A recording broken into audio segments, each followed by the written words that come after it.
Ketika Syekh Abdul Qadir Al-Jailani berkata, kaki ini lebih tinggi dari leher semua wali. Semua wali tunduk dan taat kecuali seorang guru sufi yang berasal dari Persia. Guru sufi itu bernama Syekh Sonani. Penolakannya terhadap makom Syekh Abdul Qadir mendatangkan petaka bagi dirinya hingga menjadikannya seorang kafir yang menggembala babi.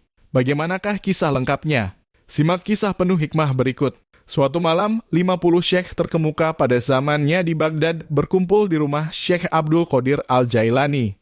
Termasuk diantaranya Hafiz Abu Al-Iz Abdul Mughith Ibn Harb yang menuturkan kisah berikut. Malam itu Syekh Abdul Qadir Al-Jailani tengah mendapatkan ilham. Mutiara hikmah berhamburan dari mulutnya. Para wali benar-benar merasa tenang dan khusyuk, perasaan yang tak pernah mereka alami sebelumnya. Tiba-tiba Syekh menunjuk ke arah kakinya dan berkata, kaki ini lebih tinggi daripada leher semua wali. Mereka semua berkata, kami dengar dan kami taat. Setelah mereka mengakui ketinggian makom beliau, mereka semua merasakan bertambahnya ilmu mereka, kebijaksanaan mereka, cahaya ilahi dalam hati mereka, dan tingkatan ruhani mereka. Ketika kejadian ini tersiar luas di seluruh dunia Islam, semua syekh dan guru taat dan menerima kepemimpinan beliau. Orang-orang yang berdosa datang kepada beliau untuk bertobat dan disucikan kembali. Para bajingan pencuri dan penjahat datang kepadanya lalu menjadi pengikutnya. Syekh Abdul Qadir Al-Jailani menjadi pusat kutub ruhani. Semua wali di penjuru dunia mengakui ketinggian makom dan kepemimpinan Syekh Abdul Qadir Al-Jailani, kecuali seorang guru sufi yang tinggal di Persia. Guru sufi itu bernama Syekh Sonani. Ia ini dikenal sangat tekun beribadah. Dia mendirikan salat lebih banyak daripada siapapun dan terus-menerus berpuasa. Dia sering beribadah haji ke Makkah. Dia sangat mendambakan ridho Allah. Selama 50 tahun dia mengasingkan diri bersama 400 orang muridnya yang dilatihnya siang dan malam untuk menyempurnakan diri. Dia memiliki banyak ilmu dan karomah. Ketika ucapan Syekh Abdul Qadir sampai kepadanya, dia tengah menunaikan ibadah haji bersama murid-muridnya di kota suci Makkah.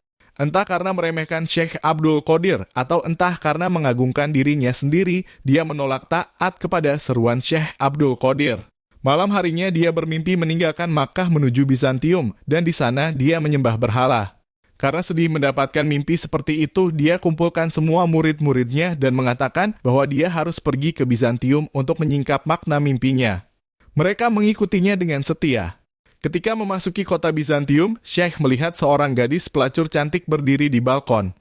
Rambut gadis itu hitam sepekat malam, matanya laksana dua purnama dengan alis mata tebal melengkung bagaikan bulan sabit kembar, parasnya memikat para pecinta.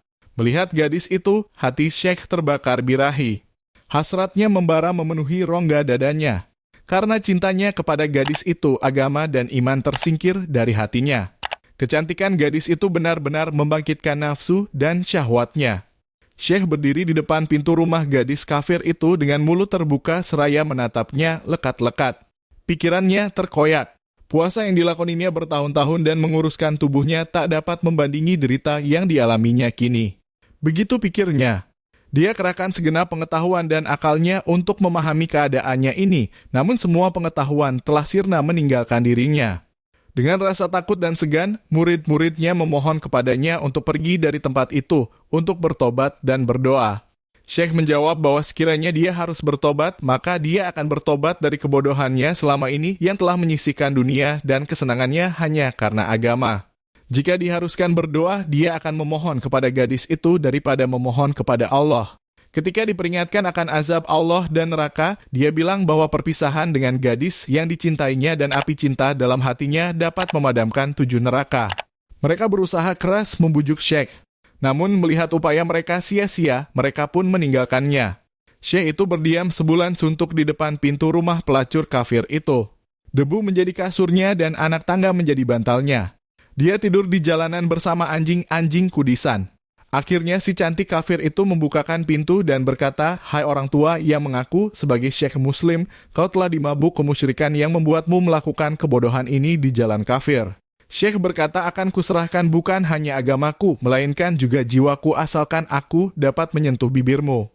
Sungguh memalukan kau orang tua budak nafsu, betapa beraninya kau ingin menciumku sementara kau sudah nyaris masuk liang kubur. Pergilah, tak sudi aku menyentuhmu."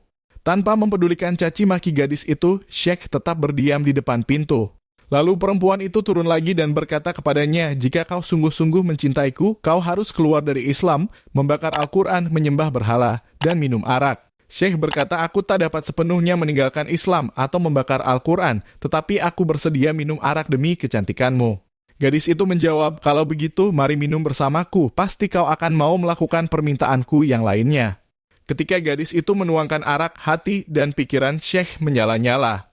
Dia mencoba mengingat Al-Quran yang pernah dihafalnya, kitab-kitab yang pernah dibaca dan tulisannya tentang Islam, namun tak ada sedikit pun yang diingatnya. Dalam keadaan mabuk, dia berusaha menyentuh gadis itu. Namun gadis itu menampiknya seraya berkata, "Tidak, kecuali jika kau menjadi orang kafir sepertiku dan membakar kitab sucimu."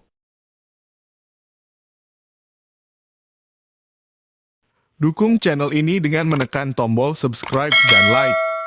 Sampai jumpa di kisah-kisah selanjutnya.